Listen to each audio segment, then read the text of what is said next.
আম্মু ট্রেনের নিচে করে মারা গেছে, আর বাবা স্ট্রোক করে মারা গেছে। আমার দাদি আছে, দাদি খালি ঠিক আছে। টাকা পাবো কত, কিন্তু ছোট মানুষ। আমার ঠিক আছে, এদিকে আমি বুঝছি। বলে দাদি কয় কি টাকা দিয়ে কই না, এটা করে বাড়ে।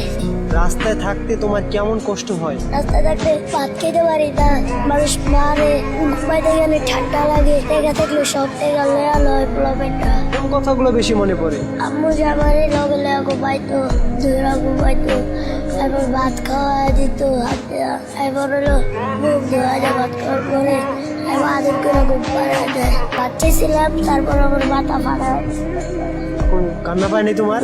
পাইছে। তারপরে অন্য কেউ খাবার দিয়েছিল?